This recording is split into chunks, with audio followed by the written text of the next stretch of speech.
वंशराज दुबे जी, आपने तो स्कीम भी लॉन्च कर दी, लेकिन ऐसा लगता नहीं थोड़ा लेट हो गए? कांग्रेस ने जब इस टॉपिक को उठाया, इस मैटर पर जब हाइप हुआ, जब लोग अंबेडकर जी की चर्चा करने लगे, तब आपको लगा है कि भाई लोहा गर्म है, अब ये हथौड़ा मारने का समय है?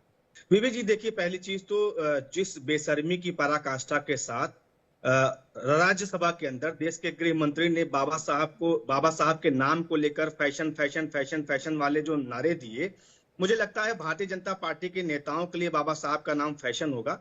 आम आदमी पार्टी के लिए, इस देश के लिए बाबा साहब का नाम लेना पैशन है। बाबा साहब इंप्रेशन है इस देश के लिए।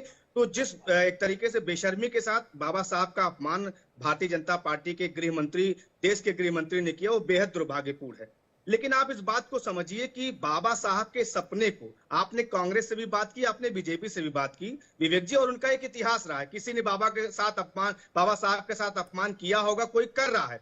लेकिन आप देखिए कि महज 10 साल पुरानी पार्टी आम आदमी पार्टी ने बाबा साहब के सपने को सच में जमीन पे उतार के साकार करने का काम किया। आज आदरणीय अरविंद केजरीवाल जी ने जिस योजना को लॉन्च किया, आप समझिए डॉक्टर अंबेडकर सम्मान स्कॉलरशिप योजना, क्या हिंदुस्तान के अंदर कोई दलित परिवार ये सोच सकता है कि उसका बच्चा विदेश में जाके पढ़ाई करेगा? और सिर्फ ये सिर्फ एक योजना नहीं है, ये एक बहुत बड़ी मुहिम है, एक सोच है, एक विचार है। बाबा साहब के सपने को विश्वव्यापी कैसे बनाया जा सके, उस कदम पर अरविंद केजरीवाल जी चल रहे हैं। चाहे जय भीम योजना की बात हो, आपको पता हो कि दिल्ली के अंदर बड़ी बड़ी कोचिंगों में आपको फीस देने के लिए आपके पास पैसा नहीं होता। अरविंद केजरीवाल जी ने गरीबों को, बच्चों को अच्छी कोचिंग दिलाई, मुफ्त की कोचिंग दिलाई। और दूसरी महत्वपूर्ण मैं बातें करूंगा विवेक जी, एक इनका इतिहास आप जान लीजिए कि भारतीय जनता पार्टी का दरअसल बाबा साहब को लेकर इतिहास क्या रहा है। इनके एक नेता का नाम आपको जरूर याद होगा, अरुण शौरी का। अरुण शौरी ने 1997 में एक किताब लिखी थी, वर्शिपिंग फॉल्स गॉड। उस किताब के अंदर अरुण शौरी ने कहा था कि बाबा साहब जो हैं वो ब्रिटिशों के मोहरे हैं। और आपको विवेक जी जान के हैरानी होगी, इस बात पे भारतीय जनता पार्टी ने अरुण शौरी को इनाम दिया।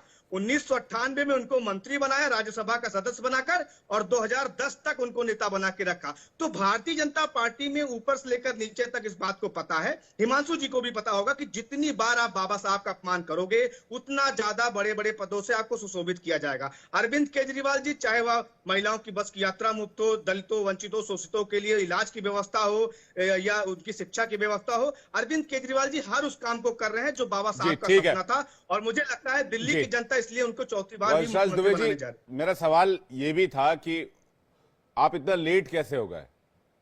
अगर आपको अंबेडकर जी की चिंता थी तो योजना आप, जब आपकी पहली बार सरकार बनी थी तब ले आते। एक दशक के बाद आपको अंबेडकर जी की याद आ रही है?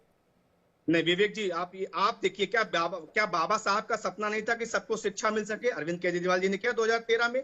क्या बाबा साहब का यह सपना नहीं था कि सबको मूलभूत सुविधाएं मिल सके, चाहे वह अस्पताल की व्यवस्था हो, बिजली की व्यवस्था हो, आवागमन की सुविधा हो? तो ये जो काम अरविंद केजरीवाल जी लगातार पिछले 12 सालों से कर रहे हैं, उसमें ही एक कदम और आगे बढ़कर अब अरविंद केजरीवाल जी ने दलितों के, शोषितों के बच्चों को विदेशों में भी कैसे अच्छी शिक्षा मिल सके, इसकी व्यवस्था अरविंद केजरीवाल जी कर रहे हैं, बिना 1 रुपए की लागत में। जी।